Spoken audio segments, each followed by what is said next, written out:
దేవుడికి మన గురించి సమస్తము తెలుసు. హల్లెలూయా.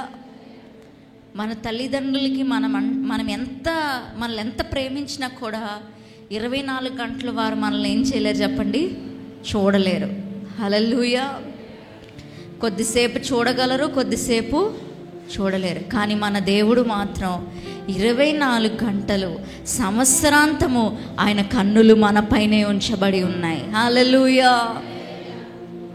సో ఈరోజు ఒక వ్యక్తి గురించి నేను మీతో మాట్లాడాలని ఆశపడుతున్నాను. హల్లెలూయా. ఇజ్రాయేలీలకి మొదటి రాజు ఎవరంటే సౌలు. ఈ సౌలు ఏ గోత్రానికి చెందినవాడంటే బెన్యామీను గోత్రానికి చెందినవాడు. ఇజ్రాయేలీలకి దేవుడు నియమించిన మొదటి రాజు ఎవరంటే, అందరు చెప్పండి, అతని పేరేంటి? సౌలు.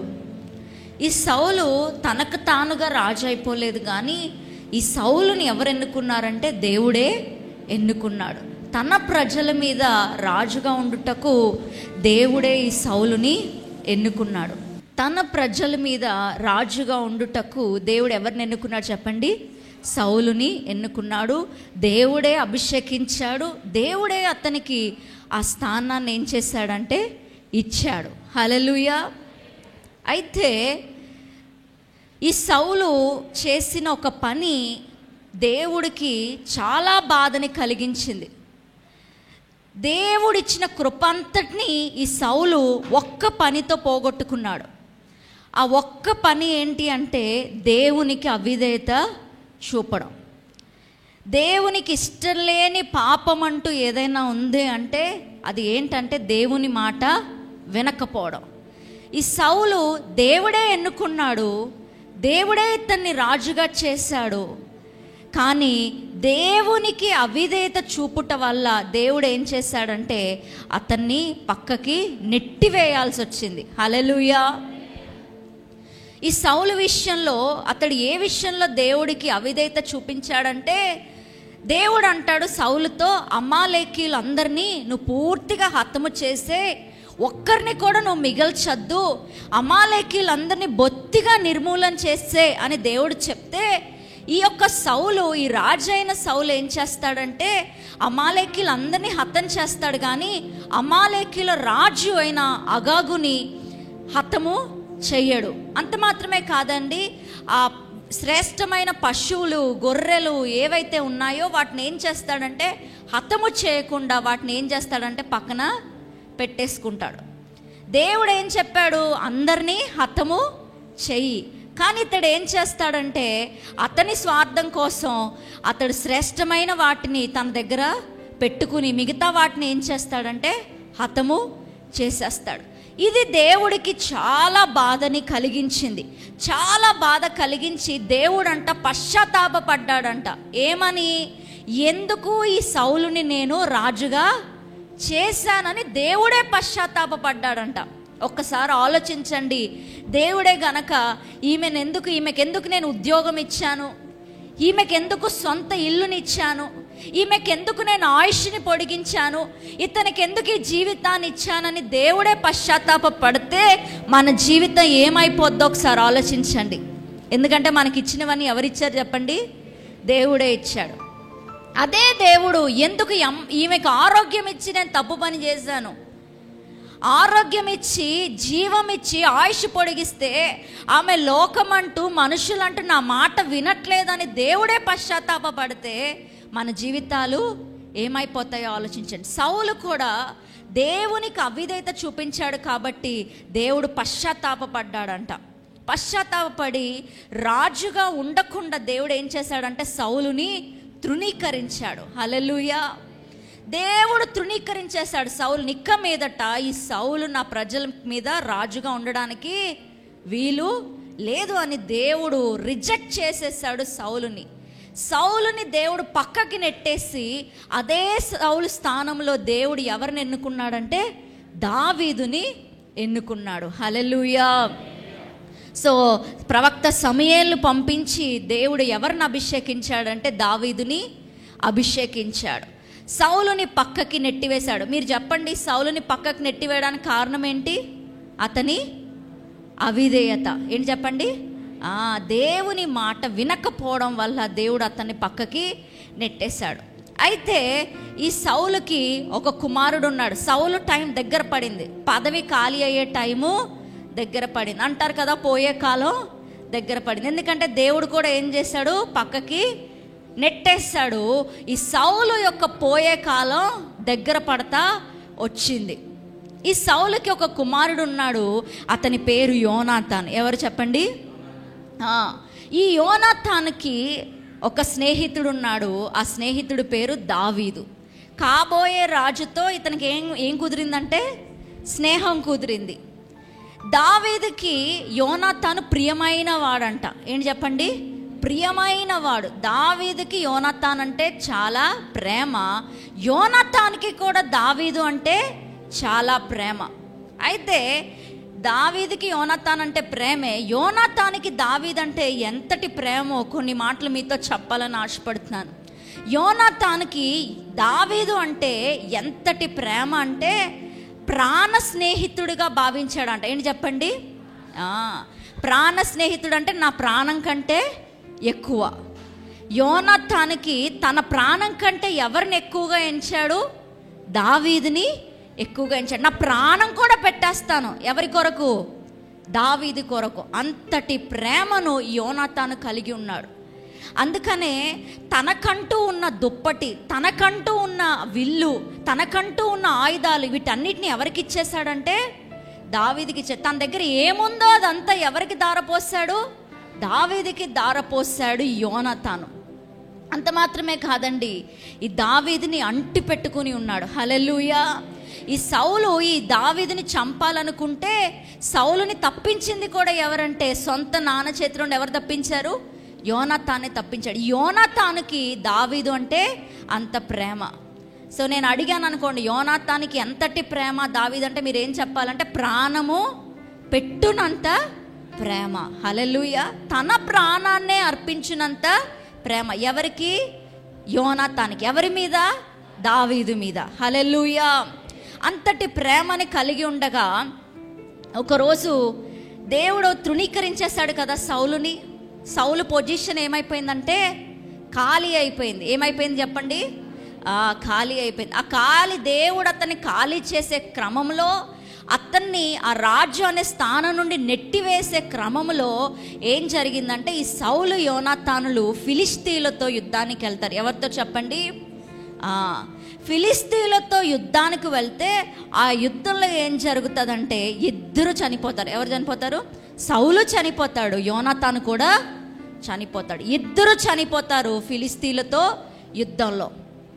ఎందుకంటే ఆల్రెడీ దేవుడు ఏం చేస్తాడు, ఈ రాజుని పక్కన పెట్టేశాడు. అందుకే శత్రువుల చేతిలో ఏమైపోతారంటే ప్రాణాన్ని విడిచిపెట్టేస్తారు. సో సౌలు చనిపోయాడు, సౌలు యొక్క కుమారుడైన యోనాతాను కూడా చనిపోయాడు. సో వీరిద్దరు ఫిలిష్తీయులతో యుద్ధం చేసి యుద్ధంలో చనిపోయారు అనే వార్త ఈ రాజుగారి కోటకు అందింది. కోటకు అందేసరికి ఈ యొక్క యోనాతానికి ఒక కుమారుడు ఉన్నాడు, అతడి పేరు మెఫీబోషెత్. అందరు చెప్పండి. సౌలు, యోనాతాను, తర్వాత మెఫీబోషెత్. అందరు చెప్పండి. సౌలు, యోనాతాను, మెఫీబోషెత్. ఈ ఫిలిష్తీయుల యుద్ధంలో రాజు యొక్క కుమారుడు ఇద్దరు చనిపోయారు అనే వార్త ఆ రాజుగారి కోటకు అందేసరికి ఈ మెఫీబోషెత్ యొక్క వయసు ఎంతంటే 5 సంవత్సరాలు. ఎంత చెప్పండి? 5 ఏళ్ల బాబు. నాన్న చనిపోయాడు, తాత కూడా చనిపోయాడు. చనిపోయారు అనే వార్త తెలిసింది ఆ రాజుగారి కోటలో. ఈ యొక్క బాలుడిని పెంచుతున్న దాది, నర్సు ఎవరైతే ఉన్నారో ఆ దాదికి కలవరం వచ్చింది. ఏంటంటే ఇప్పుడు శత్రువులు సౌలు కుటుంబంలో ఒకడు ఉండిపోయాడంటే ఖచ్చితంగా ఇతన్ని కూడా ఏం చేస్తారు? చంపేస్తారు. ఈ యొక్క ఫ్యామిలీలో, సౌలు ఫ్యామిలీలో ఎవరైనా మిగిలిపోయారని ఖచ్చితంగా ఎంక్వైరీ చేస్తారు. అలా ఈ మెఫీబోషెత్ ఉండిపోయాడని తెలిస్తే ఇతన్ని కూడా ఏం చేస్తారు? చంపేస్తారు. శత్రువులైనా చంపేస్తారు. కాబోయే రాజు దావీదైనా కూడా ఏం చేస్తాడు? చంపేస్తాడు. ఎందుకు చంపేస్తాడంటే ఖచ్చితంగా ఇతనికి పోటీగా ఎవరు తయారవ్వచ్చు? దావీదుకి పోటీగా ఇదే సౌలు రాజు యొక్క కుటుంబంలో ఎవరైనా సరే లేవచ్చు అనే ఉద్దేశంతో కాబోయే రాజైనా చంపేస్తాడు, శత్రువులైనా ఏం చేస్తారు చెప్పండి, చంపేస్తారు. ఆ భయము ఈ దాదికి పట్టుకుని వెంటనే వాళ్ళు వచ్చే లోపులు, శత్రువులు వచ్చే లోపులు, లేకపోతే ఇంకొక రాజు ఆక్రమించుకునే లోపులు ఈ బిడ్డని ఎలాగైనా తరలించేయాలి అని చెప్పి ఆ 5 సంవత్సరాల బాలుడిని ఎత్తుకుని ఏం చేస్తుందంటే పరుగులు పెడుతుంది. 5 సంవత్సరాల బాలుడికి అవయవాలన్నీ చక్కగా ఉన్నాయి, ఏ లోపం లేదు. కొంతమంది పిల్లలు పుట్టగానే లోపంతో పుడతారు, కానీ ఈ మెఫీబోషెత్తుకి పుట్టగానే ఏ లోపం అతనికి లేదు. కళ్ళు బాగున్నాయి, చేతులు బాగున్నాయి, కాళ్ళు బాగున్నాయి, అన్ని అవయవాలు చక్కగా పనిచేస్తున్నాయి. కానీ ఆ అబ్బాయిని తొందరగా దాటించాలి, శత్రువుల కంట పడకూడదు, ఈ అబ్బాయి మరణించకూడదు అనే ఉద్దేశంతో ఆ దాది ఆ బిడ్డను ఎత్తుకుని పరుగులు పెడతా ఏం చేసిందంటే కింద పాడేసింది. కింద పాడేగానే ఆ అబ్బాయి 2 కాళ్ళు పోయాయి. ఆ మెఫీబోషెత్ ఏమైపోయాడంటే కుంటివాడైపోయాడు. ఏమైపోయాడు చెప్పండి?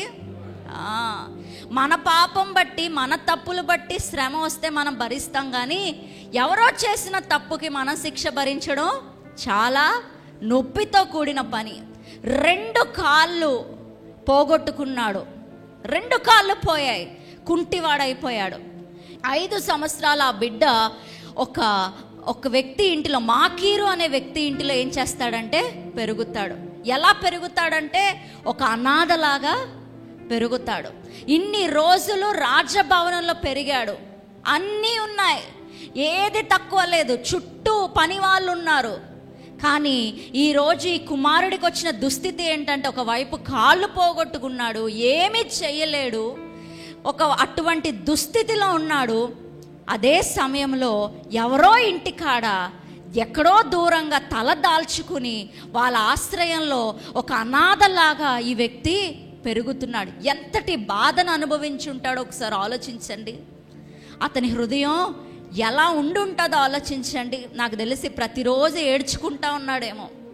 అక్కడున్నన్ని రోజులు భయంతో బ్రతుకుతున్నాడు. ఏంటంటే నేను ఇక్కడ ఉన్నానని తెలిస్తే రాజుగారు ఖచ్చితంగా చంపేస్తారు. సౌలు కుటుంబంలో ఒకడు మిగిలి ఉన్నాడని తెలిస్తే రాజుగారు నన్ను చంపేస్తారు, శత్రువులైనా చంపేస్తారు, రాజుగారైనా చంపేస్తారు. ఈ భయముతో ఎక్కడో ఒక చోట ఎవ్వరికి కనబడకుండా ఒక అనాథలాగా ఈ మెఫీబోషెతు తల దాల్చుకుని బ్రతికాడు. హల్లెలూయా. మీరు చెప్పండి, ఇటువంటి వ్యక్తికి ఏదైనా నిరీక్షణ ఉంటుందా? రీసెంట్గా ఒక పాట వచ్చింది, ఏమైనా చేయగలవు, కథ మొత్తం మార్చగలవు. ఈ పాట అసలు పాడగలిగే ధైర్యం వచ్చి ఉంటుందా? ప్రవ్వా నువ్వు ఏమైనా చేస్తావు, నా కథను నువ్వు మారుస్తావు అని పాడే ధైర్యమైన ఇతనికి వచ్చి ఉంటుందా? వచ్చి ఉండదు. అటువంటి దీనావస్థలో ఇతడున్నాడు. అయితే ఇప్పుడు సౌలు తర్వాత ఎవరు రాజు అవ్వాలి చెప్పండి? ఎవరు రాజు అవ్వాలి? దావీదు రాజు అవ్వాలి. ఎందుకంటే సౌలు రాజుగా ఉన్నప్పుడే దావీదు ఏం చేయబడ్డాడు? అభిషేకింపబడ్డాడు. సో దావీదు రాజుగా పట్టాభిషేకం పొందుతాడు. పొందిన తర్వాత ఈ దావీదు రాజు ఒక్కొక్క శత్రువుల్ని నిర్మూలన చేసుకుంటా వస్తాడు. హల్లెలూయా. ఒక్కొక్క శత్రువుల్ని నిర్మూలన చేసుకుంటా యెరూషలేము నగరాన్ని కూడా ఏం చేయాలనుకుంటాడంటే స్వాధీనపరచుకోవాలనుకుంటాడు. హల్లెలూయా. ఇజ్రాయేలుకి క్యాపిటల్ ఏదంటే యెరూషలేము. సో శత్రువులందరినీ నిర్మూలన చేసుకుంటా వచ్చి యెరూషలేము నగరాన్ని కూడా ఏం చేయాలనుకుంటాడు? స్వాధీనపరచుకోవాలనుకుంటాడు. ఆ యెరూషలేము నగరంలో సియోను కోటలో ఎవరున్నారంటే ఈ దావీదు వెళ్ళే సమయానికి యొబీసీయులు, అందరు చెప్పండి, యొబీసీయులు అక్కడ ఉన్నారు. సియోను కోటలో యొబీసీయులు ఉన్నారు. ఇప్పుడు దావీదు ఏం చేయాలి? యొబీసీయులు అందరినీ హతమార్చి ఆ సియోను కోటలో ఏం చేయాలి? అడుగుపెట్టి అక్కడి నుంచి పరిపాలన అందించాలి. అందుకని చెప్పి దావీదు వాళ్ళందరూ కలిసి సియోను కోట దగ్గరికి వెళ్తారు. యెరూషలేములో ఉన్న సియోను కోట, ఇప్పుడు దావీదుపురం అనబడుతుంది. ఆ సియోను కోటకి వెళ్తారు. వెళ్ళితే అక్కడ యొబీసీలు ఆ కోట అంతా ఉంటారు. అయితే వాళ్ళు ఏమనుకుంటారంటే ఈ దావీదు లోపలికి రాలేడు, ఈ కోటలో దావీదు అడుగు పెట్టలేడు అని అనుకుని ఆ యొబీసీలు ఒక మాట వాడతారు. ఏ మాట అంటే, ఏ దావీదు నువ్వు వస్తే కుంటివాళ్ళు గుడ్డివాళ్ళు కూడా నిన్ను తోలివేస్తారు. హల్లెలూయా. నువ్వు వచ్చి చూడు, నీకు దమ్ముంటే నువ్వు వచ్చి చూడు. నువ్వు వస్తే గనక ఇక్కడున్న మా యొక్క కోటలో ఉన్న కుంటి వాళ్ళు గుడ్డి వాళ్ళు కూడా ఏం చేస్తారు, నిన్ను తోలివేస్తారని పలికాడు. ఇది రాజుగారికి బాగా కోపం రప్పించింది. నేను నిన్ను హతమారుస్తాను, నేను నిన్ను వెళ్ళగొడతానంటే ఒక ఎత్తు, కానీ ఈ ఒబిసీలకి ఎంత పొగరంటే, మేము రావక్కర్లేదు నీ దగ్గరికి, మా కోటలో ఉన్న కుంటి వాళ్ళు, ఆఫ్టర్ ఆల్ ఆ కుంటి వాళ్ళు, ఆ గుడ్డి వాళ్ళు నిన్నేం చేస్తారు, తోలివేస్తారు అని పొగరుగా మాట్లాడేసరికి దావీదుకి చాలా అవమానం కలిగింది. బాగా నొచ్చుకున్నాడు. ఏంటి, నన్ను చూసి కుంటి వాళ్ళు కూడా తోలివేస్తాడని ఈ ఒబిసీలు పలుకుతారా అని చెప్పి తన సైన్యాన్ని అందరినీ చూసి దావీదు చెప్తాడు, మీరు ఒబిసీలను హతమార్చినప్పుడు ఖచ్చితంగా కుంటి వాళ్ళు గుడ్డి వాళ్ళు ఎవరైనా కనిపిస్తే వాళ్ళని ఏం చేయాలి, మీరు హతము చేసేయాలి. కుంటి వాళ్ళు గుడ్డి వాళ్ళు ఒక్కడు కూడా ఉండకూడదు అని చెప్పి చెప్తాడు. ఇప్పుడు దావీదుకి కుంటి వాళ్ళంటేనే ఒక అసహ్యం ఏర్పడింది, గుడ్డి వాళ్ళంటే ఏం ఏర్పడింది, ఒక అసహ్యం ఏర్పడింది. అక్కడున్న తన వాళ్ళందరినీ చూసి కుంటి వాళ్ళని గుడ్డి వారిని మీరు హతము చెయ్యాల్సిందే అని చెప్పేస్తాడు. అలాగా ఆ ఒబిసీలందరినీ హతము చేసి దావీదు సియోను కోటలో అడుగు పెట్టేస్తాడు. ఇప్పుడు సియోను కోటలో అడుగుపెట్టి అక్కడ పరిపాలన చేయడం మొదలు పెడతాడు. ఆ రోజు ఆ సంఘటన చూసినప్పుడు ఇజ్రాయేలీలందరిలో ఒక సామెత ఏర్పడింది. ఏంటి చెప్పండి, సామెత. ఏమని సామెత అంట, కుంటివారు కానీ గుడ్డివారు కానీ ఇంటిలోనికి రాలేరు. ఇల్లు అంటే ఏంటి చెప్పండి, రాజభవనంలోనికి రాలేరు. ఎందుకంటే దావీదు ఏం చేశాడు, దావీదుని కుంటివారు పేరు చెప్పి గుడ్డివారు పేరు చెప్పి యొబిసీలు హేళన చేశారు. దావీదుకు ఇప్పుడు కుంటి వాళ్ళు ఏమైపోయారు, అసహ్యం అయిపోయారు. గుడ్డి వాళ్ళు ఏమైపోయారు, అసహ్యం అయిపోయారు. కాబట్టి ఇక మీదట కుంటివారు కానీ గుడ్డివారు కానీ ఈ రాజకోటలో అడుగు పెట్టలేరు అనే సామెత ఇజ్రాయేలీలో బయలుదేరిందంట. ఇదంతా పరిశుద్ధ గ్రంథంలో ఉంది. దావీదుకి హేయులు అయిపోయారంట. ఎవరు చెప్పండి, గుడ్డివారు కుంటివారు. ఆ ఒబిసీలు వేసిన ఆ డైలాగ్కి ఈ దావీదు నొచ్చుకుని కుంటివారు అనగానే దావీదుకి ఈ సంఘటనే గుర్తొచ్చేది. గుడ్డివారు అనగానే హేళన మాటలే దావీదుకి గుర్తొచ్చేవి. ఆ రోజు ఒక సామెత బయలుదేరింది, కుంటివాడు మాత్రం ఈ రాజకోటలోనికి ఎప్పుడూ అడుగు పెట్టలేడు, గుడ్డివాడు మాత్రం ఈ రాజకోటలోనికి అడుగు పెట్టలేడు అనే సామెత పుట్టిందంట. మీరు చెప్పండి, ఇప్పుడు ఇంకా టైట్ అయిపోయింది కదా మెఫీబోషెత్ పరిస్థితి. అతడు ఒక కుంటివాడు. ఈ యొక్క సామెత ప్రకారం ఈ కుంటివాడుని దావీదు అసహించుకుంటాడు. కుంటి వాళ్ళంటేనే ఇష్టం ఉండదు. ఇప్పుడు మెఫీబోషెత్కి ఉన్న కొంచెం ఆశ కూడా సన్నగిల్లింది. ఏమనే ఆశ, ఇక మీదట నేను ఖచ్చితంగా రాజు యొక్క కోటలో అడుగు పెట్టలేను, రాజుగారిని దర్శనం కూడా నేను చేసుకోలేను. ఇన్ని రోజులు నాకు ఏదో నమ్మకం ఉంది, ఖచ్చితంగా ఒక రోజు రాజు నాపై కనికరిస్తాడని నమ్మకం ఉంది. కానీ ఎప్పుడైతే ఈ సంఘటన జరిగిందో ఇక మీదట నాకు మాత్రం నమ్మకం లేదు రాజుగారి కోటలో అడుగు పెడతానని. ఇటువంటి పరిస్థితిలో దీనావస్థలో బ్రతుకుతున్నాడు. ఎవరు చెప్పండి, ఈ యొక్క ఎవరు, మెఫీబోషెత్. ఈలోపు ఏం జరిగిందంటే, ఈ దావీదు రాజు తన సైన్యముతో కలిసి యుద్ధం చేసి శత్రువులందరిని నిర్మూలించుకుంటూ వచ్చాడు. చక్కగా ఇప్పుడు సింహాసనం స్థిరపరచబడింది, ఒక ప్రశాంతమైన వాతావరణం కనిపిస్తుంది, రాజు అయిపోయాడు, ప్రశాంతత కనిపిస్తుంది ఆ దేశంలో. ఇప్పుడు దావీదు ఆలోచిస్తున్నాడు. ఏం ఆలోచిస్తున్నాడంటే, నాకు ఒక స్నేహితుడు ఉన్నాడే. ఏం చెప్పండి, నాకు ఒక స్నేహితుడు ఉన్నాడే. ప్రాణాన్ని ఇచ్చే అంతటి స్నేహితుడు ఒకడు ఉండాలి కదా నాకు. ఆ యోనాతాన్ అని ఆ ఫ్రెండ్ చనిపోయాడు, అతన్ని నేను తిరిగి తీసుకొని రాలేను. కానీ అతన్ని ఫ్యామిలీలో ఎవరైనా ఉంటే వారికి నేను ఏం చేయాలి, మేలు చేయాలి. ఆ యోనాతాను ఫ్యామిలీలో యోనాతానుని బట్టి మేలు చేయుటకు ఆ యోనాతాను బట్టి, యోనాతాన్ నన్ను అంత ప్రేమించాడే, ఆ వ్యక్తిని బట్టి మేలు చేయుటకు ఆ యొక్క కుటుంబంలో ఎవరైనా ఉన్నారా అని అడిగినప్పుడు, అదే కోటలో సీబా అని ఒక వ్యక్తి పనిచేస్తున్నాడు. ఎవరు చెప్పండి? సీబా. ఇతను ఎవరు అని అంటే సౌలు కుటుంబంలో పనిచేశాడు. సౌలు రాజుగా ఉన్నప్పుడు పనిచేశాడు, ఇప్పుడు దావీదు రాజుగా ఉన్నప్పుడు కూడా పని చేస్తున్నాడు. ఈ వ్యక్తి అంటాడు, ఈ వ్యక్తి చెప్తాడు, మీరు యోనాతాను బట్టి మేలు చేయాలనుకుంటున్నారు కదా, ఆ యోనాతాను కుటుంబంలో ఎవ్వరూ లేరు, కానీ అతడికి ఒక కుంటివాడైన ఒక కుమారుడు ఉన్నాడు అని ఈ మెఫీబోషెతు గురించిన సంగతి ఆ సీబా అనే అతను రాజునకు తెలియజేస్తాడు. హల్లెలూయా. ఇప్పుడు మీరు చెప్పండి, కుంటివాడు అయిన కుమారుడు అనగానే రాజుకి ఏం గుర్తు రావాలి? అవమానం గుర్తు రావాలి. కుంటివాడంటే నా బాబోయ్ నాకు అసహ్యం, అతను తీసుకొని రావద్దని చెప్పాలి. కానీ రాజు కనికరపడ్డాడంట. ఏం పడ్డాడండి? కనికరపడి అతడు ఎక్కడున్నా సరే పిలిపించండి అన్నప్పుడు ఏం చేస్తారంటే అతన్ని పిలిపించుకుని రావడానికి అని చెప్పి రాజు యొక్క మనుషులు వెళ్తారు. ఇప్పుడు మెఫీబోషెతుకి భయం.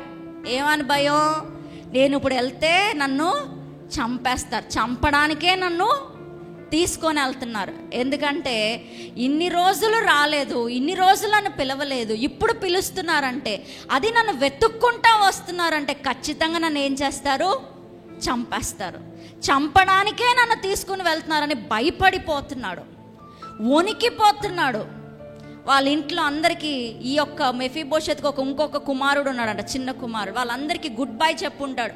ఇదే నా ఆఖరి రోజు, నేను వస్తానో రానో నాకు తెలీదు, వెళ్తున్నాను, మరలా మీ దగ్గరికి నేను క్షేమంగా వస్తానో రానో తెలీదు అని చెప్పి భయముతో ఆ రాజభవనంలోనికి అడుగు పెడుతున్నాడు. ఈ దావీదు మెఫీబోషెతుని చూడగానే, మెఫీబోషెత్ అని పిలవగానే ఈ వ్యక్తి భయపడిపోయి ఏమంటున్నాడంటే, నీ దాసుడు అని. ఏమంటున్నాడు చెప్పండి? ఇతడు అసలు దాసుడా చెప్పండి? రాజ కుటుంబంలో పెరిగిన వ్యక్తి, రాజు యొక్క మనవుడు సాక్షాత్తుగా, కానీ ఇప్పుడు ఏ స్థాయికి దిగిపోయాడంటే దాసుడు అనే స్థాయికి దిగిపోయాడు. చూడగానే నీ దాసుడను, నీ సేవకుడును అని చెప్పి అంటున్నాడు. ఇప్పుడు ఈ దావీదుకి అర్థమైపోయింది, ఇతడు బాగా భయపడుతున్నాడని అర్థమైపోయి 4 వాగ్దానాలు చేస్తాడండి. ఎన్ని వాగ్దానాలు? 4 వాగ్దానాలు. ఒక్కటి ఫస్ట్ వాగ్దానం ఏమంటాడంటే, దావీదు రాజు భయపడకు. అందరు చెప్పండి, నేను నిన్ను చంపడానికి నేను ఏం చేయలేదు, నిన్ను తీసుకొని రాలేదు, నీకు హాని చేయడానికి నేను తీసుకొని రాలేదు, నిన్ను నేను చంపను. ఇది ఫస్ట్ వాగ్దానం, భయపడకు. రెండో వాగ్దానం ఏంటి అని అంటే, మీ నాన్న ఎవరు? యోనాతాను. ఈ యోనాతాను నేనంటే అతడికి చాలా ప్రేమ, ప్రాణం పెట్టే అంత ప్రేమ మీ నాన్నకి నేనంటే. అతన్ని బట్టి నీకు నేను మేలు చేస్తాను. ఏ మేలు చేస్తానంటే, మీ భూములు ఏవైతే ఉన్నాయో, మీ తాతయ్య భూములు, సౌలు యొక్క భూములు ఏవైతే ఉన్నాయో అవన్నీ ఏం చేస్తాను? తిరిగి నేను నీకు ఇచ్చేస్తాను, నిన్ను సమకూరుస్తాను. హల్లెలూయా. చూడండి, నాకు ఈ ఫోన్ ఉంది, ఈ ఫోన్కి నాకు ఇంకొక కొత్త ఫోన్ ఇచ్చారనుకోండి, దాన్ని ఏమంటామంటే విస్తరణ అంటాం. ఈ ఫోన్ ఉంది, ఈ ఫోన్తో పాటు మీరు ఎవరైనా కొత్త ఫోన్ నాకు కొనిచ్చారనుకోండి, అదేంటంటే విస్తరణ. నేను ఈ ఫోన్ని పోగొట్టుకున్నాను, ఇదే ఫోన్ని మీరు నాకు తెచ్చిచ్చారనుకోండి, అది విస్తరణ కాదేంటి చెప్పండి? సమకూర్పు. హల్లెలూయా. నేను ఏదైతే పోగొట్టుకున్నానో దాన్నే నాకు తిరిగి ఇస్తే దాన్ని ఏమంటారు చెప్పండి? సమకూర్పు అంటారు. నా దగ్గర ఇది ఉంది, ఇంకొకటి ఇలాంటిదే ఇచ్చారనుకోండి, అదేంటి? సమకూర్పు కాదు. అదేంటి చెప్పండి? విస్తరణ. ఇంకొకటి ఇచ్చారు, నా దగ్గర ఉంది, ఇంకొకటి ఇచ్చారు, కానీ నేను ఏదైతే పోగొట్టుకున్నానో అదే తిరిగి ఇస్తే ఏంటి చెప్పండి? సమకూర్పు. ఈ దావీదు అంటున్నాడు, నువ్వు ఏదైతే పోగొట్టుకున్నావో అదేం చేస్తాను? నీకు తిరిగి ఇస్తాను. నీకు ఏదో కొత్త భూమి తెచ్చి ఇవ్వను, మీ నాన్న భూములు నా వశంలో ఉన్నాయి, మీ నాన్న మీ తాతయ్య భూములు నా వశంలో ఉన్నాయి, అవన్నీ నేను ఏం చేస్తాను? నీకు తిరిగి ఇస్తాను. ఇది రెండో వాగ్దానం. మూడో వాగ్దానం ఏం చెప్తాడంటే, నువ్వు దాసుడవు కాదు, ఇక మీదట నువ్వు రాకుమారులలో ఒకడివి. ఈసారి నుండి నువ్వు ఎక్కడ పడితే అక్కడ భోజనం చెయ్యకూడదు, నా బల్లలోనే నా పిల్లలతో కలిసే నువ్వేం చేయాలి, భోజనం చేయాలి. ఇది మూడవ వాగ్దానం. నాలుగవ వాగ్దానం ఏం చేస్తాడంటే, నువ్వు కుంటివాడవు కాబట్టి, నీకు నువ్వే ఏది చేసుకోలేవు కాబట్టి, నేను నీ బాధ్యతని ఎవరికి అప్పచెప్తున్నానంటే సేబా అని ఒక వ్యక్తికి అప్పచెప్తున్నాను. నీ బాధ్యత అంతా అతను చూసుకుంటాడు. ఈ 4 వాగ్దానాలు చూసేసరికి ఈ మెఫీబోషెత్ మైండ్ బ్లాక్ అయిపోయింది. నేను చంపుతాడేమో, మమ్మల్ని చంపేస్తాడేమో అని భయపడతా వస్తే వరాల వర్షం కురిపిస్తున్నాడేంటి, ఇన్ని వరాలు కురిపిస్తున్నాడేంటి, వరాల జల్లు కురిపిస్తున్నాడేంటి అని ఏమంటాడంటే, నేను చచ్చిన కుక్క వంటి వాడను. ఏంటి చెప్పండి, కుక్క వంటి వాడను అంటే నేను అపవిత్రుడను. కుక్క అంటేనే యూదులకు అసహ్యము. మేము మొన్న ఇజ్రాయెల్ దేశం వెళ్ళాం కదా, ఎక్కడ నేను ఒక్క కుక్క కూడా చూడలేదండి. మన వీధుల్లో అయితే దారి పొడుగున 100 డజన్లో ఉంటాయి కుక్కలు, కానీ అక్కడ ఎక్కడ ఒక్క కుక్కని కూడా నేను చూడలేదు. ఇంకా వాళ్ళ ఇంట్లో గొర్రె పిల్లలు పెంచుకుంటున్నారు. యూదులకు కుక్కలంటే అసహ్యము, వాటిని అపవిత్రంగా చూస్తారు. ఇతడు ఏమంటున్నాడంటే, నేను అంతటి అపవిత్రుడను అని, నీ దయ పొందుటకు నేను ఎంతటి వాడను అని చెప్పి తను తాను తగ్గించుకుంటున్నాడు. ఆ రోజు నుండి అంట పరిశుద్ధ గ్రంథంలో ఉంది, రాకుమారులలో ఒక్కడై, ఏంటి చెప్పండి అందరూ, రాకుమారుల్లో ఒకడై రాజు బల్ల యొద్ద భోజనం చేయుచుండెను. హల్లెలూయా. అతని పరిస్థితి అంతా మారిపోయింది. అనాథలాగా ఉన్నాడు, ఇప్పుడు అతనికి ఒక కుటుంబం వచ్చేసింది, ఒక ప్రేమించే సహోదరులు వచ్చేసారు, పట్టించుకునే ఒక వ్యక్తి ఉన్నాడు. అతని పరిస్థితి అంతా మారిపోయింది. ఈరోజు నా వర్తమానం ఏంటంటే, ఇప్పటి వరకు మీకు ఆ స్టోరీ కథ అంతా చెప్తా వచ్చాను. ఈ మెఫీబోషెత్ అసలు ఎవరు? ఈ మెఫీబోషెత్ని చూస్తూ ఉంటే, అతని జీవితాన్ని పరిశీలిస్తుంటే మీకు ఎవరు కనబడుతున్నారు చెప్పండి? మనమే కనబడుతున్నాం. నేనైతే మెఫీబోషెత్ని చూసినంతసేపు ఆ మాట ఎక్కడైతే చదువుతున్నానో నాకు ఎవరు కనిపించలే, కానీ ఆ స్థానంలో ఎవరున్నామంటే మనమే ఉన్నాం. ఎందుకు మనమే ఉన్నాం? మెఫీబోషెత్కి మనకి సంబంధం ఏంటి? మనం అందరూ ఇక్కడున్న ప్రతి ఒక్కరు ఒక్కొక్క మెఫీబోషెత్ లాంటి వారు. ఎందుకు మనం మెఫీబోషెత్ అని అంటే, ఈ మెఫీబోషెత్ గనక, ఈ మెఫీబోషెత్ దేనికి సాదృశ్యంగా ఉందంటే పాపానికి. ఏంటి చెప్పండి?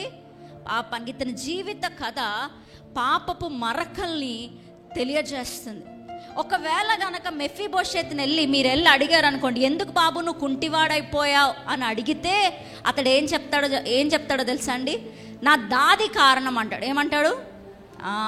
ఆ దాదిని వెళ్ళి, అమ్మా ఎందుకు మెఫీబోషెత్ కుంటివాడైపోయాడు అని ఆ దాదిని అడిగితే ఆ దాది అంటది, నేను కాదండి కారణం, శత్రువులండి అని అంటది. శత్రువులు వెళ్ళి గనక అడిగితే ఎందుకు ఈ యొక్క దాడి జరిగింది అని అంటే దాని వెనక ఏముందంటే, దేవుడు ఎందుకు శత్రువులకు అప్పచెప్పాడు చెప్పండి? సౌలు చేసిన పాపము. ఆ పాపపు యొక్క మరక ఎవరిపైన కనబడుతుంది చెప్పండి? మెఫీబోషెత్ పైన కనబడుతుంది. శత్రువులు మరణం అంటారు. మరణం ఎందుకు వచ్చింది సౌలుకి? పాపం బట్టి వచ్చింది.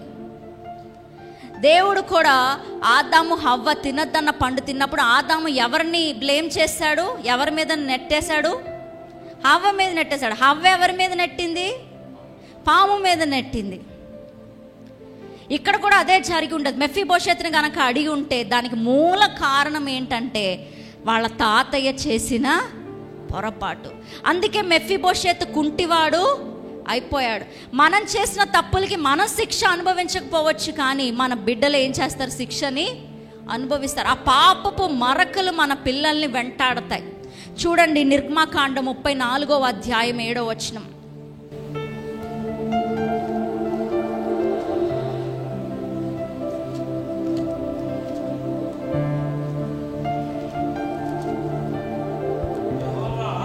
యెహోవా 1000 మంది కృపను చూపుచు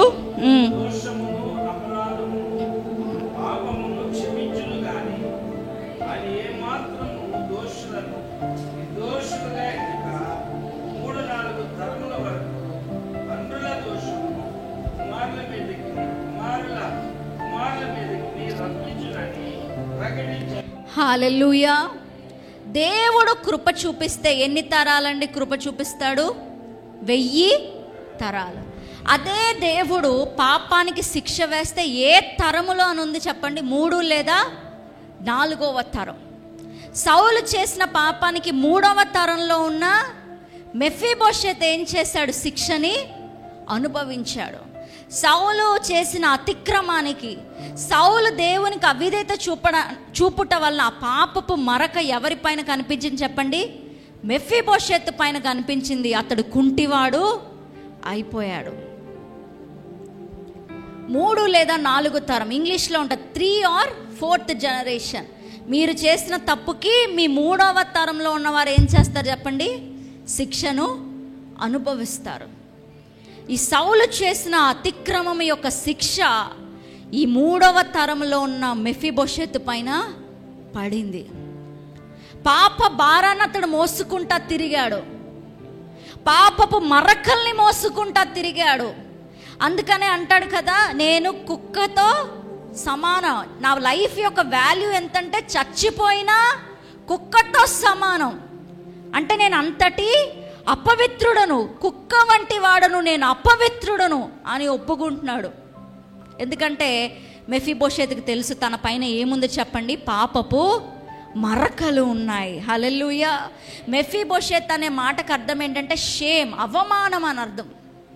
పాపం ఏం చేస్తుందంటే అవమానాన్ని తీసుకొని వస్తుంది. తల ఎత్తుకోలేరు పాపం చేసిన వారు. అంత మాత్రమే కాదండి, పాపం ఒక మనిషిని అనాథలాగా చేసేస్తుంది. అన్నిటిని పోగొట్టుకుంటారు. అన్నీ ఒకటి తర్వాత ఒకటి పోతుంది. మీరు చూస్తే తప్పిపోయిన కుమారుడు ఫస్ట్ పోగొట్టుకోలేదు, ఫస్ట్ పాపం చేశాడు. వేశ్యలతో సాంగత్యం చేసి దుర్వ్యాపారం చేసిన తర్వాత అతనికి ఏమొస్తుందంటే పేదరికం వస్తుంది. మొదటే పేదరికం రాలే, పాపం చేసిన తర్వాత పాపంతో పాటు ఏమొచ్చేస్తుందంటే పేదరికం వచ్చేస్తుంది, ఆరోగ్యం పోతుంది, నష్టపోతాం. పాపం చేసినంతసేపు హాయిగా ఉంటుంది, కానీ పాపం అయిపోయిన తర్వాత వచ్చేది మాత్రం మన జీవితంలో అన్నిటినీ కోల్పోతా వస్తాం. ఈ మెఫీబోషెత్ పైన ఆ పాపపు మరకలు ఉన్నాయి. అతడు అన్నీ ఉన్నా ఏమీ లేనట్టే అనాథలాగా బ్రతికాడు. హల్లెలూయా. ఆ తర్వాత పాపం ఏం చేస్తుందంటే దాక్కున్నట్లు చేస్తుంది. ఏం చేస్తా చెప్పండి? చూడండి, ఆదాము హవ్వ దేవునికి వాళ్ళ ముఖాలు కనిపించకుండా ఏం చేశారు? పాపం చేసిన తర్వాత దాక్కున్నారు. ఈ మెఫీబోషెత్ కూడా ఏం చేశాడు? దాక్కున్నాడు. ధైర్యంగా బ్రతకలేకపోయాడు. ఎప్పుడు భయము భయము భయము. పాపముతో పాటు వచ్చేది ఏంటంటే భయము. పాపముతో పాటు వచ్చేది ఏంటంటే నష్టము. పాపముతో పాటు వచ్చేది ఏంటంటే నువ్వు సమాజంలో ధైర్యంగా తిరగలేవు. నీ మనసులో నీకు అన్నీ ఉన్నా కూడా మనసులో గుచ్చుకుంటా ఉంటారు. అటువంటి పాపముతో నేరారూపణ మనస్సాక్షితో ఎవరున్నారంటే ఈ మెఫీబోషెత్ ఉన్నాడు. సో మెఫీబోషెత్ స్థానంలో ఉన్నది ఎవరు చెప్పండి? మనం అందరము. పాపము చేసిన మనందరము. మన పాపపు మరకలు మన పైన ఉన్నాయి. మరి ఈ యోనాతాను ఎవరికి సాదృశ్యంగా ఉన్నాడు? ఈ యొక్క సంఘటన బట్టి చూస్తే ఈ యోనాతాను క్రీస్తుకి సాదృశ్యంగా ఉన్నాడు. ఎవరికి చెప్పండి? క్రీస్తుకి. ఎందుకంటే ఈ యోనాతానికి దావీదంటే ఎంతటి ప్రేమ అన్నాను? ప్రాణం పెట్టినంత ప్రేమ. దావీదు ఎవరికి సాదృశ్యంగా ఉన్నాడంటే పరలోకపు తండ్రికి సాదృశ్యంగా ఉన్నాడు. పరలోకపు తండ్రికి సాదృశ్యంగా ఉన్నది ఎవరు? దావీదు. యోనాతానికి సాదృశ్యంగా ఉన్నది ఎవరు? యేసుక్రీస్తు. మెఫీబోషెత్కి సాదృశ్యంగా ఉన్నది ఎవరు? మనము.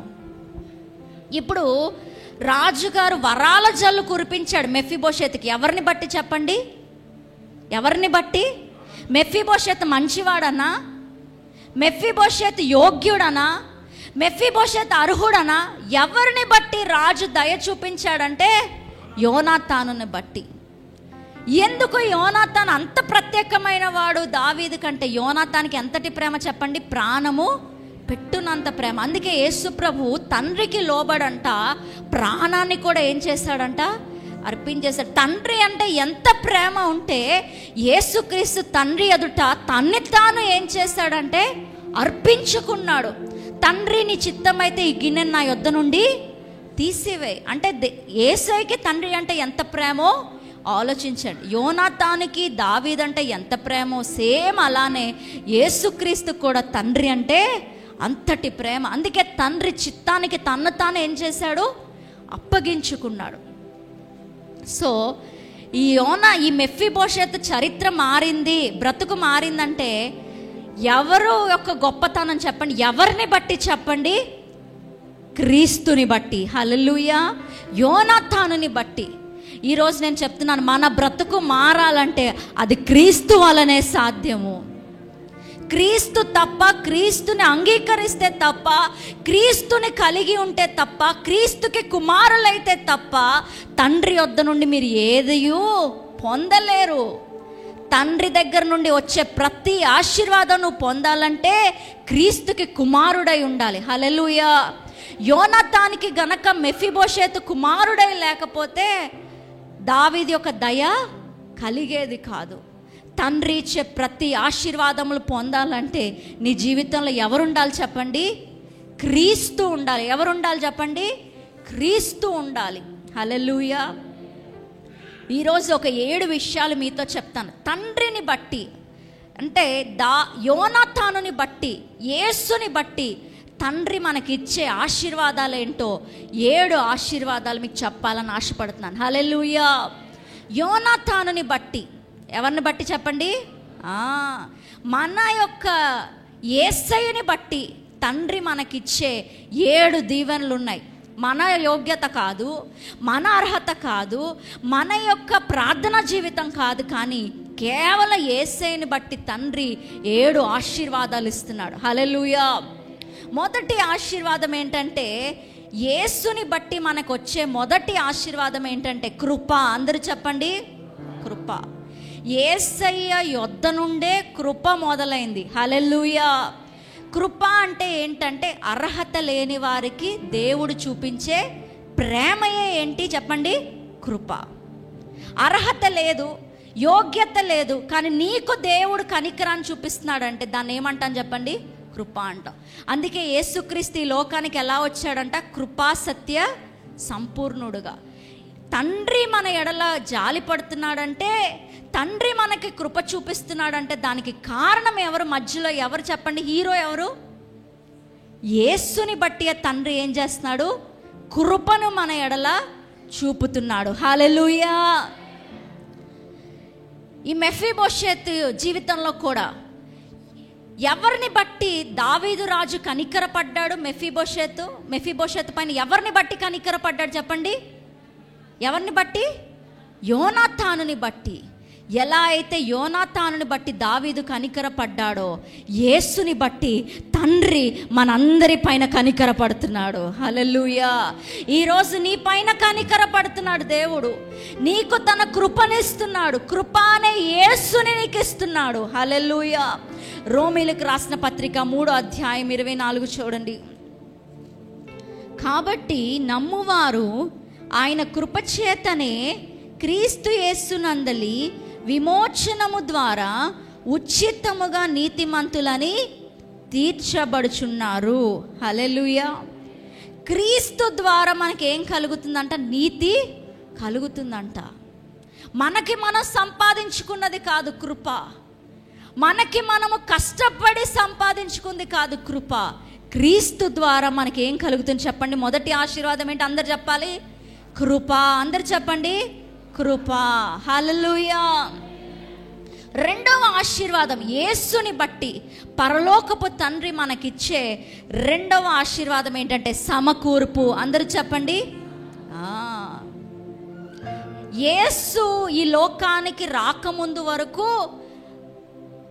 మానవుడు సమకూర్చబడలే, మహిమను పోగొట్టుకున్నాడు. ఆదాము తప్పు చేసిన తర్వాత మహిమంతా పోయింది.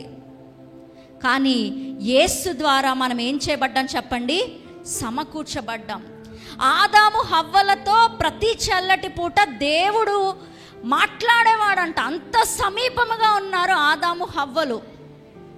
కానీ ఎప్పుడైతే పాపం చేశారో తండ్రికిని మానవుడికి ఏమొచ్చేసిందంటే ఎడబాటు వచ్చేసింది. హల్లెలూయా. తండ్రికి దూరస్తులైపోయాం మనము. ఆదాము హవ్వ పాపము తర్వాత తండ్రికి మనకి ఎడబాటు వచ్చేసింది. తండ్రితో మాట్లాడలేము. హల్లెలూయా. దూరం నుండే మాట్లాడాలి, లేకపోతే భక్తులే మాట్లాడేవారు. తండ్రికి దూరం అయిపోయాము మనం.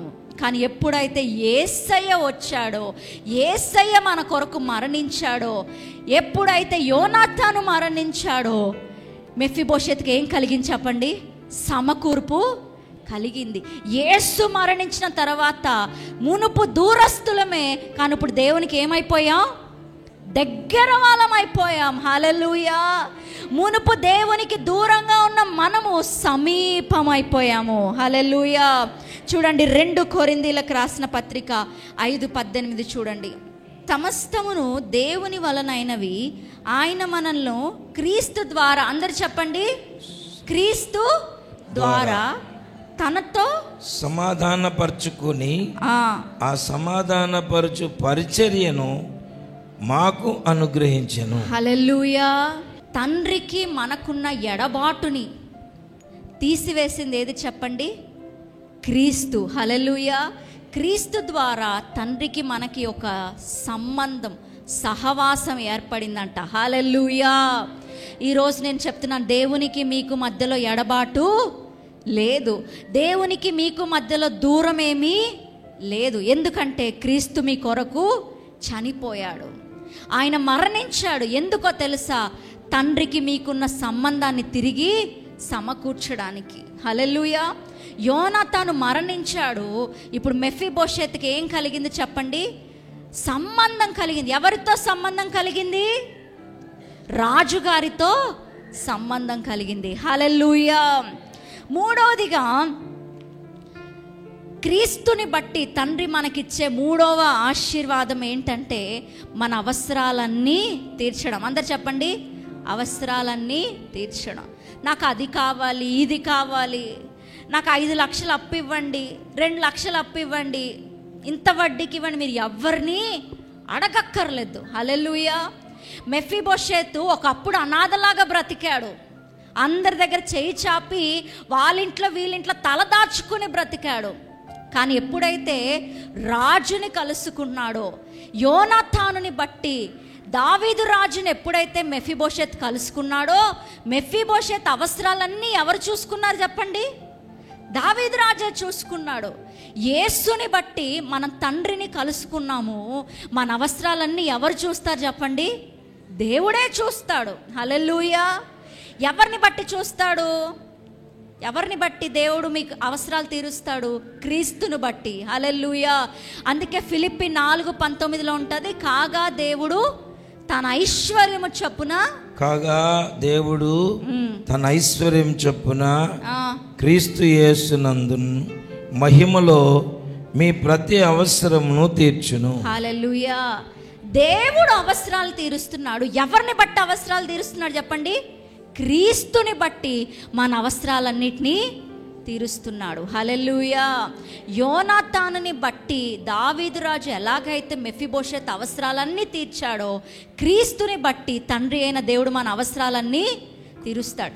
ఈరోజు నేను చెప్తున్నాను, మీకు ఏ అవసరం ఉందో ఆ అవసరం అన్నీ దేవుడు తీర్చబోతున్నాడు.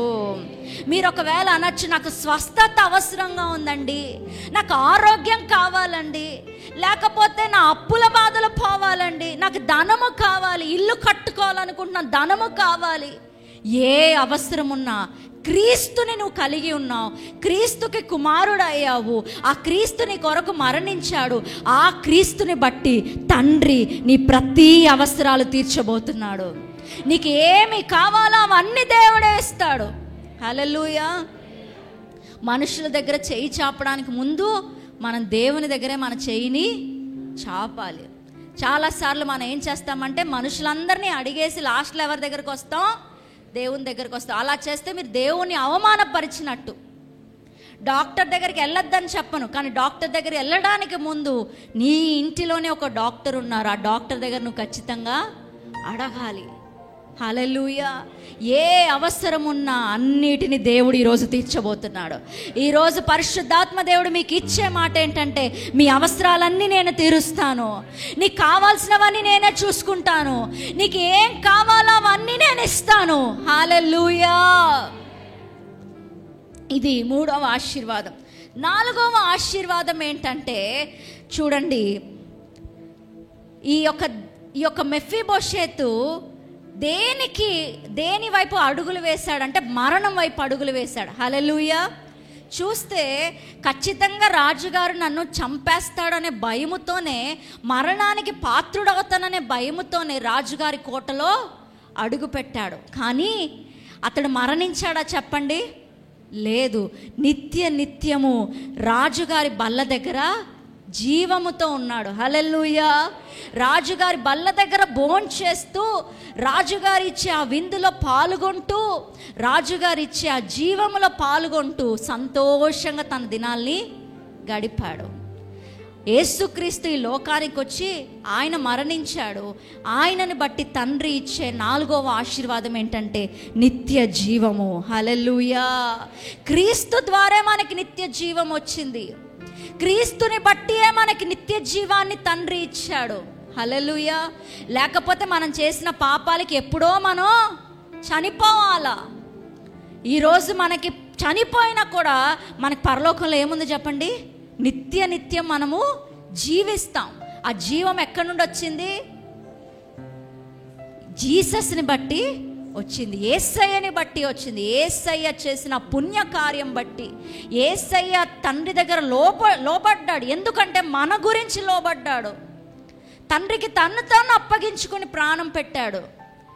ఇప్పుడు తండ్రి ఏం చేస్తున్నాడంటే, యేసు బిడ్డలైన మనందరికీ ఏం చేస్తున్నాడు చెప్పండి? నిత్య జీవాన్ని ఇస్తున్నాడు. పరలోకంలో విందులో తనతో పాటు దేవుడు ఏం చేస్తాడంట? మనల్ని కూర్చోబెట్టుకుంటాడంట. దాసులుగా చూడట్లే, ఆయనతో పాటు విందులో కూర్చోబెట్టుకుంటున్నాడు. గట్టిగా చప్పట్లు కొడుతూ హల్లెలూయా. క్రైస్తవులకి మరణం లేదండి. హల్లెలూయా. ఇక్కడ మనం కళ్ళు మూసుకుంటాం. అందుకనే మనం అంటాం ప్రభువునందు నిద్రించారంట. చనిపోయాడని ఏ క్రైస్తవుడు వాడడు. ఎందుకంటే ఇక్కడ మనకు వచ్చేది మరణం కాదు. ఇక్కడ నిద్రపోతాం, అక్కడికి వెళ్ళి కళ్ళు తెరుస్తాం, రాజుగారు బల్ల చుట్టూ కూర్చుని విందులో పాల్గొంటాం. ఎవరిని బట్టిది? క్రీస్తుని బట్టి. హల్లెలూయా. మన కథలో హీరో ఎవరు చెప్పండి? క్రీస్తే. ఆయన గనక ఆయనకు బిడ్డలుగా మనల్ని చేసుకోనకపోయి ఉంటే, లేకపోతే ఆయన మరణించకపోయి ఉంటే, మెఫీబోషెతులైన మనము అనాథల్లాగా ఈ లోకంలో ఉండిపోయే వాళ్ళం. హల్లెలూయా. చివరిగా 5వది చూస్తే, 5వ ఆశీర్వాదం క్రీస్తుని బట్టి తండ్రి ఇచ్చే 5వ ఆశీర్వాదం ఏంటంటే, మన దేవునికి ఏమయ్యామంట? కుమారులు అయిపోయామంట. ఏంటి చెప్పండి? సన్షిప్. ఒకప్పుడు దాసుడుగా ఉన్నాడు ఈ మెఫీబోషెత్. ఈ యొక్క 2 సామ్యుయేలు గ్రంథం 9వ అధ్యాయం చూస్తే, ఒకప్పుడు అంట దాసుడుగా ఉన్నాడంట. అందుకని రాగానే ఏమని చెప్తాడు? నేను నీ దాసుడని అంటాడు. కానీ ఆ చివరిలో చూస్తే రాకుమారులలో ఒకడైపోయాడు. అంటే దాసుడు నుంచి ఏమైపోయాడు చెప్పండి? కుమారుడు అయిపోయాడు. యేసుక్రీస్తు వల్ల మనము దాసులుగా లేమండి, దేవునికి కుమారులైపోయాము, కుమార్తెలైపోయాము. హల్లెలూయా. ఏ దేవుళ్ళైనా సరే నా కుమారులు కుమార్తెలని ఎవరిని చెప్పుకోరు. మిమ్మల్ని చెప్తారా? ఏ దేవతలైనా కూడా, ఈ లోకంలో దేవుళ్ళుగా అనబడుతున్న ఏ ఒక్కరు మనల్ని చూసి మనం బిడ్డలని చెప్పుకోరు. కానీ యేసుక్రీస్తు ద్వారా తండ్రి మనల్ని ఏం చేసుకున్నాడంటే బిడ్డలుగా చేసుకున్నాడు. హల్లెలూయా.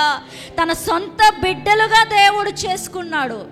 నువ్వు దాసుడవు కాదు, పాపానికి దాసుడవు కాదు, లోకానికి దాసుడవు కాదు. నువ్వు సాక్షాత్తుగా దేవుని కుమారుడవు. హల్లెలూయా. నువ్వు దాసుడుగా అడుగు పెట్టావేమో, కానీ నువ్వు క్రీస్తును అంగీకరించి క్రీస్తు కుమారుడు అయిపోయాక నువ్వేమైపోయావు చెప్పండి? రాకుమారుడు అయిపోయావు. హల్లెలూయా. దేవుని కుమారుడు అయిపోయావు.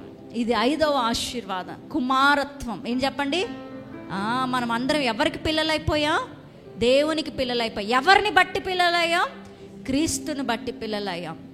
ఆరవ ఆశీర్వాదం ఏంటి అని అంటే, చివరిగా ఎవరిని క్రీస్తుని బట్టి తండ్రి ఇచ్చే ఆశీర్వాదం ఏంటి అని అంటే పరిశుద్ధాత్మ. అందరూ చెప్పండి. ఈ యోనాతాన్ యొక్క కుమారుడు మెఫీబోషెత్కి దావీదు రాజు ఒక ప్రత్యేకమైన వరం ఇస్తున్నాడు. ఏంటంట? నీ బాధ్యత అంతా ఒకరికి నేనేం చేస్తాను, అప్పచెప్తాను. ఏంటి చెప్పండి? యోనాతాను నన్ను ఎంతో ప్రేమించాడు. యోనాతానుని బట్టి నీ బాధ్యత అంతా, నిన్ను చూసుకునే బాధ్యత అంతా నేను ఒకరికి ఏం చేస్తున్నాను, అప్పగిస్తున్నాను. తండ్రిని బట్టి యేసుని బట్టి తండ్రి ఏం చేశాడంటే మన బాధ్యత ఎవరికి అప్పచెప్పాడంటే ఈ లోకంలో పరిశుద్ధాత్మకు అప్పచెప్పాడంట. హల్లెలూయా. పరిశుద్ధాత్మని అందరూ పొందుకోలేరు. ఎందుకంటే ఆ పరిశుద్ధ ఆత్మ అనే పేరులోనే ఏముంది చెప్పండి? పరిశుద్ధత. నీ హృదయంలో పాపం ఉన్నంత కాలం పరిశుద్ధాత్మ దేవుడు నీ లోపలికి రాలేడు. మరి ఆ పాపం ఎలా పోతుందండి అంటే, క్రీస్తు నీ కొరకు మరణించడం ద్వారా ఆ పాపము పోయి పరిశుద్ధాత్మ దేవుడు నీ లోపలికి వచ్చేసాడు. ఈ పరిశుద్ధాత్మ దేవుడు నీకు ఎలా ఉంటాడంటే, నీ బాధ్యత అంతటిని మోసే వ్యక్తిగా ఉంటాడు. హల్లెలూయా. తండ్రి వచ్చే వరకు, క్రీస్తు వచ్చే వరకు నీకు ఒక ముద్రగా ఉంటాడంట. ఎవరు చెప్పండి? పరిశుద్ధాత్మ దేవుడు. హల్లెలూయా. సో ఆరవ ఆశీర్వాదం ఏంటంటే, క్రీస్తుని బట్టి తండ్రి ఇచ్చే ఆరవ ఆశీర్వాదం ఏంటి చెప్పండి అందరూ? పరిశుద్ధాత్మ. అందరూ చెప్పండి.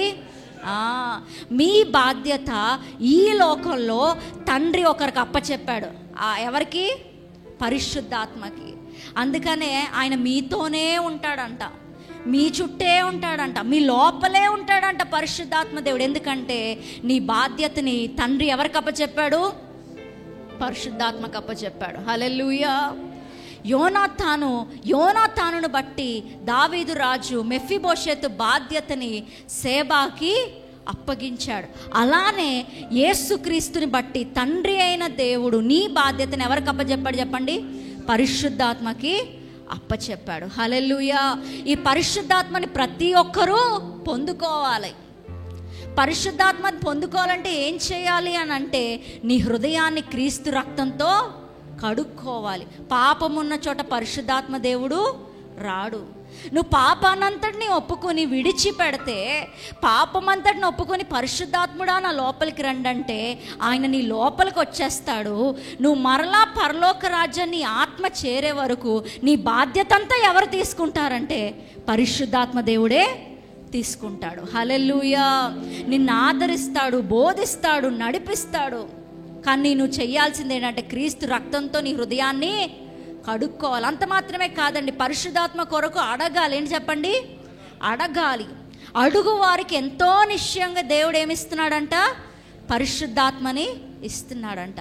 ఈరోజు అడగాలి పరిశుద్ధాత్మని. ప్రభువా నీ ఆత్మని నాకు ఇవ్వయ్యా. మేము స్కూల్ ఆఫ్ డునామిస్ అని ఒక ట్రైనింగ్ పెడతాం. చిన్న చిన్న పిల్లలు కూడా పరిశుద్ధాత్మ పొందుకొని అన్య భాషల్లో మాట్లాడతారు. చిన్న చిన్న పిల్లలు కూడా ఎలా మాట్లాడతారంటే, ఆ పిల్లలు ఎలా కేకలు పెడతారంటే, మేము పరిశుద్ధాత్మ కోసం అడగండి అడగండి అంటే పెద్ద నోరు పెట్టుకుని ఏడ్చుకుంటూ అడుగుతారు. ప్రభువా నీ ఆత్మ నాకు ఇవ్వి, నీ ఆత్మ నాకు కావాలయ్యా. పరిశుద్ధాత్మ ఉన్న వాళ్ళకే భద్రత ఉంటుందండి. హల్లెలూయా. ఎందుకంటే నీ బాధ్యత ఎవరి చేతుల్లో ఉంది చెప్పండి? పరిశుద్ధాత్మ చేతిలో ఉంది. అందుకే పరిశుద్ధాత్మను పొందుకోవడం ఏ ఒక్కరూ నిర్లక్ష్యం చేయకూడదు. కొన్ని సంఘాల్లో పరిశుద్ధాత్మ లేదంటారు, ఆత్మ లేదంటారు.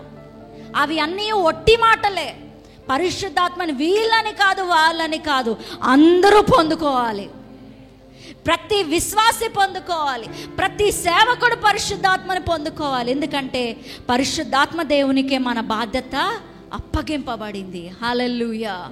ఈరోజు పరిశుద్ధాత్మను పొందుకునే కృప దేవుడు మీకు ఇచ్చునుగాక. ఇక్కడున్న మీరందరూ దేవుని ఆత్మని పొందుకొందురుగాక. ఇక్కడున్న మీరందరూ దేవుని చేత తాకబడుదురుగాక. హల్లెలూయా. నేను 4th క్లాస్ చదువుతున్నప్పుడు పరిశుద్ధాత్మ పొందుకున్నానండి. 4th క్లాస్ అంటే ఒక 7 సంవత్సరాలు ఉంటాయేమో. నాకు అప్పుడు ఏమీ తెలియదు. ఇలానే ఒక కూడిక జరిగితే అరుల్ రాజు గారు అని చెన్నై నుంచి ఒక దైవ సేవకుడు వచ్చాడు. ఆయన వచ్చి పరిశుద్ధాత్మ కోసం చెప్పి పరిశుద్ధాత్మను అందరూ పొందుకోవాలి, ఈ పరిశుద్ధాత్ముడే మిమ్మల్ని పరలోకానికి చేర్చడానికి సహాయం చేస్తాడంటే ఆ రోజు నేను బాగా ఆశపడ్డాను. చిన్న వయసు, ప్రభువా నన్ను నింపాయా నీ ఆత్మ కావాలయ్యా అని అడుగుతా ఉన్నాను. 3 రోజులు కూడిక అయిపోయింది, పరిశుద్ధాత్మ రాలేదు. ఇంకా రాదేమో, దేవుడు నాకు ఇవ్వడేమో, ఇంకా నాలో ఏదో పాపం ఉందేమో అని బాధపడుకుంటా ఉంటే చివరి ప్రార్థన చేస్తున్నారు అయ్యగారు. ఆ ప్రార్థన చేస్తున్నప్పుడు పరిశుద్ధాత్మ దేవుడు నా లోనికి వచ్చాడండి. హల్లెలూయా. నేను అన్య భాషల్లో మాట్లాడడానికి ప్రారంభించాను. పరిశుద్ధాత్మ దేవుడు మన లోపలికి వచ్చాడు అన్న దానికి గుర్తు ఏంటంటే అన్య భాషల్లో మనము మాట్లాడతాం. నీ లోపల ఉన్న పరిశుద్ధాత్మ యొక్క భాషని నువ్వేం చేస్తావు? మాట్లాడతావు. అన్య భాషల్లో మాట్లాడడానికి ప్రారంభించాను. హల్లెలూయా.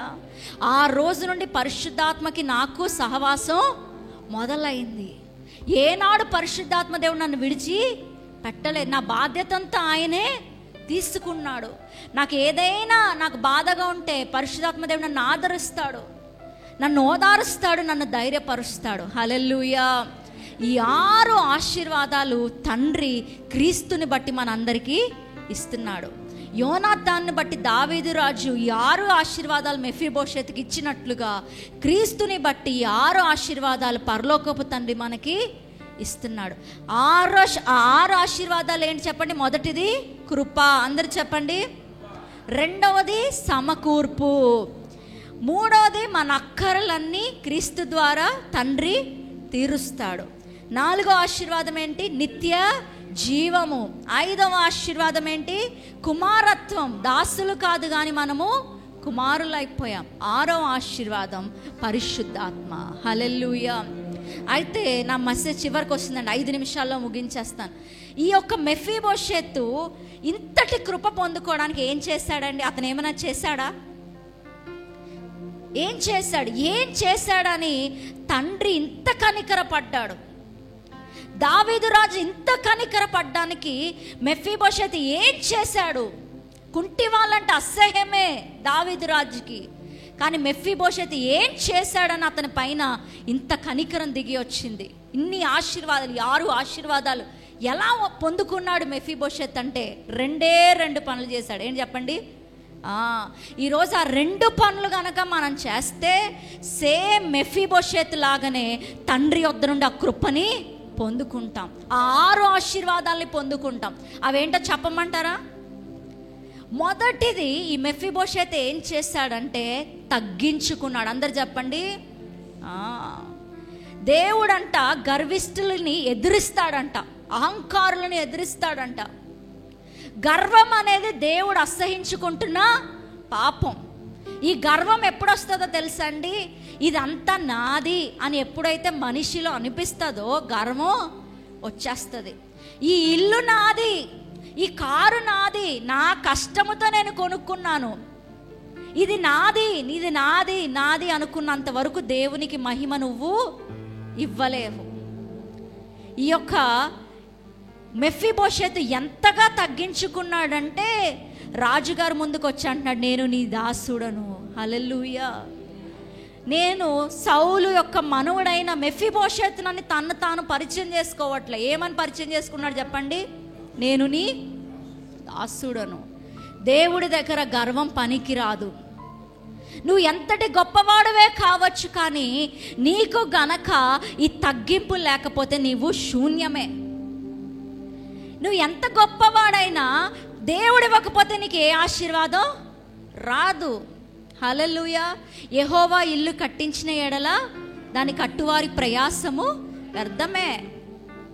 దేవుడు నీకు కృప చూపకపోతే నువ్వు ఎంత కష్టపడినా కష్టము ఫలితం ఉండదు.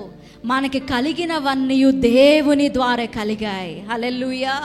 దేవుడిస్తేనే ఈ ఆయుష్, దేవుడిస్తేనే ఈ బిడ్డలు, దేవుడిస్తేనే ఈ పని, దేవుడిస్తేనే నీ కడుపు నింపబడుతుంది. దేవుని వల్లే వచ్చింది. హల్లెలూయా. తగ్గించుకోవాలి. హల్లెలూయా. మొదటిది తగ్గింపు. అందరూ చెప్పండి, తగ్గింపు. రెండవది, మెఫీబోషెతు చేసిన 2వ పని ఏంటి అంటే తన స్థితిని రాజుగారి ఎదుట ఒప్పుకున్నాడు. ఏం చేశాడు చెప్పండి?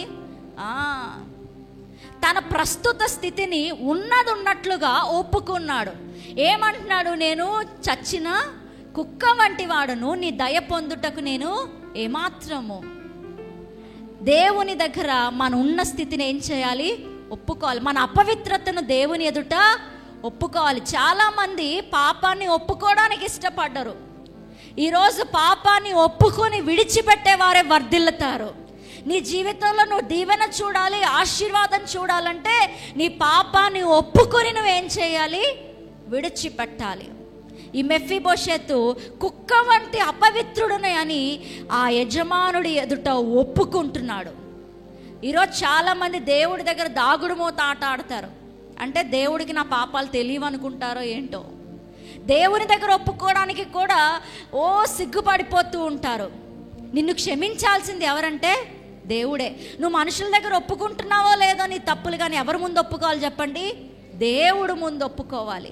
మెఫీబోషెతు ఆశీర్వాదానికి ఈ 2 కారణాలు అయ్యాయి. ఒకటి అతని ఒక తగ్గింపు అయితే, రెండవది అతను పశ్చాత్తాపపడి ఒప్పుకున్నాడు. నా స్థితి ఇదే అని ఒప్పుకున్నాడు. నా పాపపు బ్రతుకు ఇదే అని ఒప్పుకున్నాడు. అతడు రాజుగారి యొద్ద నుండి కృపను పొందుకున్నాడు. తండ్రి 6 ఆశీర్వాదాలు ఇస్తాడు క్రీస్తుని బట్టి. అయితే నువ్వు చేయాల్సింది ఏంటంటే తగ్గించుకోవాలి, ఒప్పుకోవాలి. హల్లెలూయా.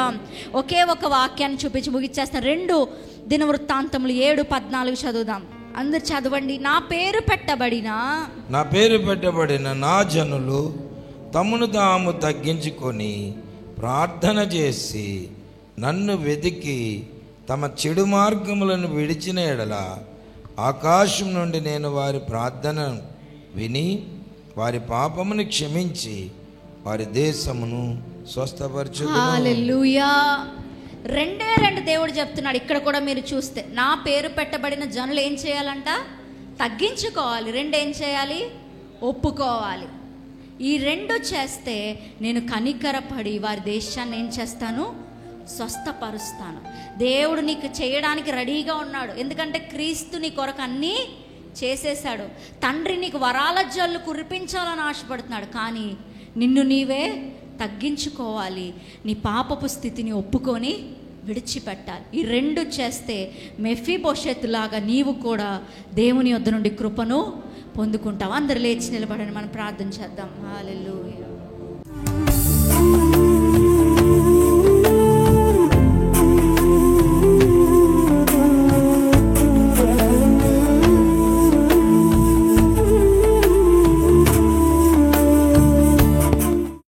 అనాథలాగా బ్రతికాడండి. ఏమాత్రం నమ్మిక లేదు. జీవితంలో బాగుపడతానన్న నమ్మిక లేదు. దిక్కులేని వాడిగా ఎవరో ఇంటి దగ్గర తల దాసుకుంటూ బ్రతికాడు. అతని స్థితి అంతా మార్చబడింది. నీ దేవుడు ఏమైనా చేయగలడు. నీ కొరకు ఎలాగైనా చేయగలడు. ఈరోజు నువ్వు మెఫీబోషెత్ లాగే ఉన్నావేమో, శ్రమలు పడుతున్నావేమో, కన్నీరు కారుస్తున్నావేమో. మెఫీబోషెత్ లాగా ఒక అనాథలాగా ఉన్నావేమో. అందరూ ఉన్న ఒక అనాథలాగా ఉన్నావేమో. అవసరాలు కూడా తీర్చుకొనుటకు ఏ మార్గము లేక ఉన్నావేమో. ఈరోజు నీ పైన దేవుడు కనికర పడుతున్నాడమ్మా. నీ పైన దేవుడు జాలి పడుతున్నాడు. ఈరోజు మెఫీబోషెత్ పరిస్థితి మారలేదా? అతడు ప్రారంభం ఎలా ఉంది, చివరి జీవితానికి వచ్చేసరికి ఎలాగ మార్చబడింది. మెఫీబోషెత్ జీవితం మార్చబడలేదా? నీ జీవితం కూడా అలానే మార్చబడుతుంది. నీ పరిస్థితి కూడా మార్చబడుతుంది. ఒకప్పుడు తినడానికి కూడా ఇబ్బంది పడ్డాడు. ఎక్కడో ఒక చోట తలదాల్చుకుని బ్రతికాడు. కానీ అతని కన్నీరు తుడవబడి అతను ఒక కుటుంబంలో చేర్చబడ్డాడు. అతనికి ఒక కుటుంబం దొరికింది. దేవుడు కూడా ఈరోజు నీ పైన కనికర పడుతున్నాడు. పిలవండి అందరూ. 2 నిమిషాలు సమయం ఇస్తాను. యేసయ్యా అని పిలవండి. ఇక్కడ ఎవ్వరూ లేరండి. మీరు యేసయ్య మాత్రమే ఉన్నారు. మీరు యేసయ్య మాత్రమే ఉన్నారు. మీరు యేసయ్య మాత్రమే ఉన్నారు. ఆయన నిన్ను కౌగలించుకున్నాడు. బిడ్డ, నీ పరిస్థితి మారుస్తాను, నీ కన్నీళ్లు తుడుస్తాను, నిన్ను బాగు చేస్తాను, నీ కుటుంబాన్ని కడతాను, నీ బిడ్డల జీవితాన్ని కడతాను. నువ్వు అనాథవు కావు, నీవు దిక్కులేని దానవు కాదు. నీ పైన కనికర పడ్డానికి నేనున్నాను, నీ పైన జాలి పడ్డానికి నేనున్నాను, నీ పరిస్థితి మార్చడానికి నేనున్నాను, నీకు మేలు చేయడానికి నేనున్నాను. యేసయ్య పిలవండి, నోరు తెచ్చి ఎవరు మౌనంగా ఉండదండి. ఈరోజు యేసయ్య మిమ్మల్ని కౌగిలించుకుంటున్నాడు. నీ హృదయంలో ఉన్న వేదన అంతా తీసివేస్తున్నాడు. నీ బరువెక్కిన గుండెను ఆయన బాగు చేస్తున్నాడు. అయ్యా, మెఫీబోషెతుని నేనేనయ్యా, దిక్కులేని వాడని నేనేనయ్యా, అన్ని పోగొట్టుకున్నానయ్యా. నా జీవితంలో ధనం పోయింది, ఆరోగ్యం పోయింది, సమాధానం పోయింది, సంతోషం పోయింది, నాకు కన్నీళ్ళే మిగిలాయ్యా. కానీ ఈరోజు నీ ఎదుటికి వస్తున్నానయ్యా. నాపై కనికరపడయ్యా, నాపై జాలి పడయ్యా, నాపై కృప చూపయ్యా, నా పరిస్థితి మార్చయ్యా. అడగండి నోరు తెరిచి, నాపై కనికరపడయ్యా, నన్ను దాటి వెళ్ళకయ్యా. అడగండి నోరు తెరిచి. సాధ్యమయ్యా, నన్ను పెంట కుప్ప నుండి లేవనెత్తుట, నా పరిస్థితులు మార్చుట నీకొక్కడికే సాధ్యం ప్రభా. నీవొక్కడవే చేయగలవయ్యా, నీవొక్కడవే చేయగలవు తండ్రి. నన్ను క్షమించయ్యా. అడగండి నోరు తెరిచి, నన్ను క్షమించయ్యా, నన్ను మన్నించయ్యా, నా పాపాలని క్షమించయ్యా. నీకు ఇష్టం లేని బ్రతుకు జీవిస్తున్నానేమో ప్రభా, నన్ను క్షమించండి అయ్యా. నన్ను రక్తంతో కడగండి ప్రభా. నీ ఎదుట నన్ను నేను తగ్గించుకుంటున్నానయ్యా. నాలో ఏమీ లేదయ్యా, నాలో ఏమీ లేదయ్యా, నాకున్నదంతా నువ్వే ప్రభా. దేవుడు ఖచ్చితంగా మీ అద్భుతం చేస్తాడండి. మీ పరిస్థితులన్నీ యేసయ్య మారుస్తాడు. మీ దుఃఖాన్ని సంతోషంగా మారుస్తాడు. మీ చీకటి బ్రతుకుని ఆనందంగా మారుస్తాడు. అడగండి, నన్ను నింపయ్యా, నీ ఆత్మతో నింపయ్యా. నాకు నీ ఆత్మ కావాలయ్యా, పరిశుద్ధాత్మ కావాలయ్యా. మీ దుఃఖ దినములు సమాప్తం కాబోతున్నాయి. దేవుడు అద్భుతం చేస్తున్నాడు.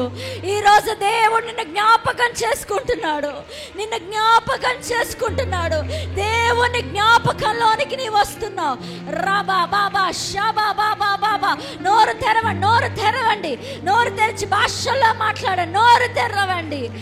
రి బాబా బాబా బాబా షాబా రా బాబా బాబా బాబా.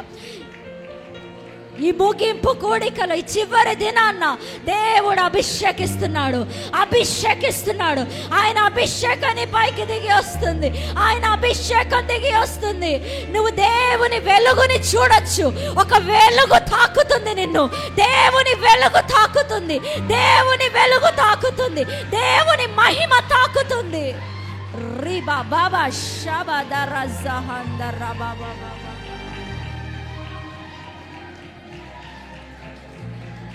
యేసయ్యా, నీకు వందనాలయ్యా, వందనాలయ్యా. హల్లెలూయా, హల్లెలూయా, హల్లెలూయా, హల్లెలూయా, హల్లెలూయా, హల్లెలూయా. ఈ రోజు వచ్చిన నీవు చాలా ధన్యుడవు. నీ స్వరము వింటూ నీ చిత్తం చేయాలి, నీ చిత్తం చేస్తూ